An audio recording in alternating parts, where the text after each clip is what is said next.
እያንዳንዱ ሬስቶራንት ታሪክ አለው። ሬስቶራንት በውጭ ሀገር እኔ ራንዴቩ ለኔ ከቢዝነስ በላይ ነው። ይህ የራንዴቩ እና ላቪጋን ብቻ ታሪክ አይደለም። ይህ የትዕግስት የእድገትና ያልተቋረጠ እምነት ታሪክ ነው። ስሜ ባንቺ ዓለም አንሙት ክንዴ ይባላል። ተወልጄ ያደግኩት ኢትዮጵያ ነው። ለከፍተኛ ትምህርት ከሀገሯ ወጥታ በድንገት በቤተሰቧ ላይ በተፈጠረ ችግር ምክንያት ትምህርቷን አቋረጠች።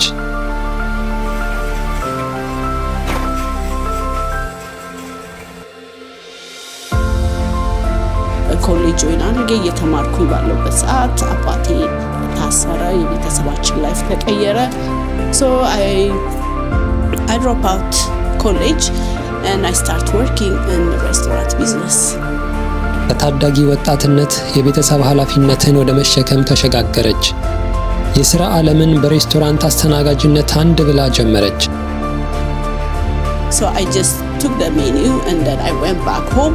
I studied the menu like in the academical subject እንደተሰጠኝ because that job was very crucial ለኔ በጣም ኢምፖርታንት ነበረ እና ስራውን ማግኘቴ ለራሱ እንደ እድል ነው የቆጠርኩት።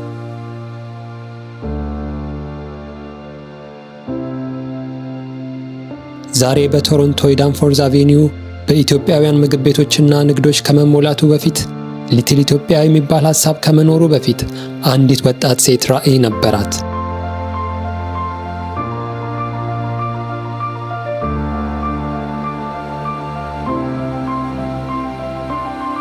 ከዛ ወጥቼ እዛ የራሴን ቢዝነስ መክፈት ለምሰራበት ቤቱን ፌር አይደለም ብዬ አይ ስታርት ሉኪንግ በኢስት ሳይድ ስፈልግ ራንዴቩን አገኘሁ።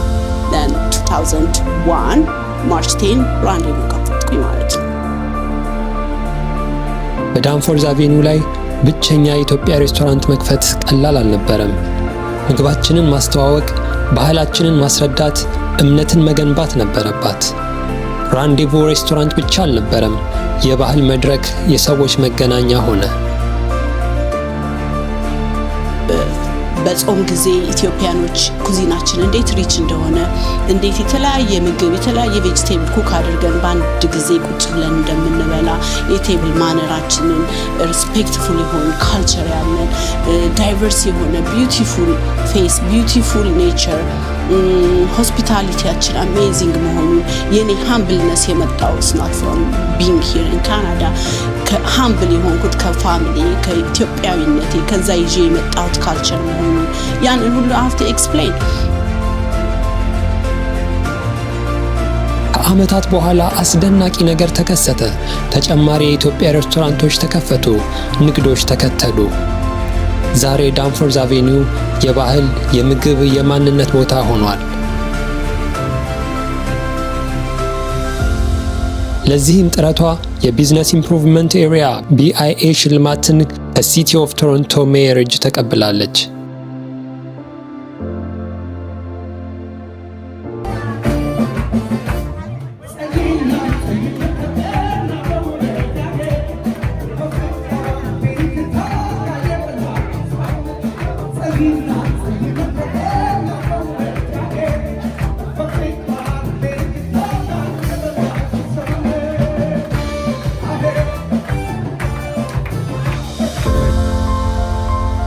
ራንዴቩ ታሪክ ብቻ አይደለም፣ መሰረት ነው።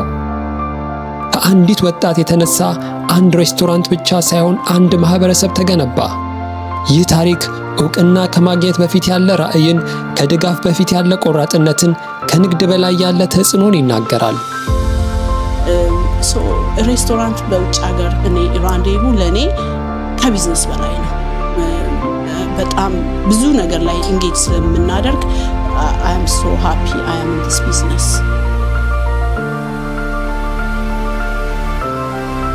ራንዴቩ ምግብ ብቻ አልነበረም። ከአንድ ሬስቶራንት ወደ አንድ ጎዳና፣ ምናልባት በቅርቡ ሊትል ኢትዮጵያ ተብሎ የሚጠራ። ይህ ታሪክ ከታች ለሚጀምሩ ሁሉ ነው፣ በዝምታ ለሚማሩ፣ ሂደትን ለሚታገሱ። ራንዴቩና ላቪጋን የትዕግስት የእድገትና የሥራ ውጤት። ፕላኔት የዩቲዩብ ቻናል የኢትዮጵያውያን ታሪክ በካናዳ ህልም ወደ እውነት በአንድ ታሪክ በአንድ ጊዜ። ቻናላችንን ሰብስክራይብ በማድረግ ቤተሰብ ይሁኑ።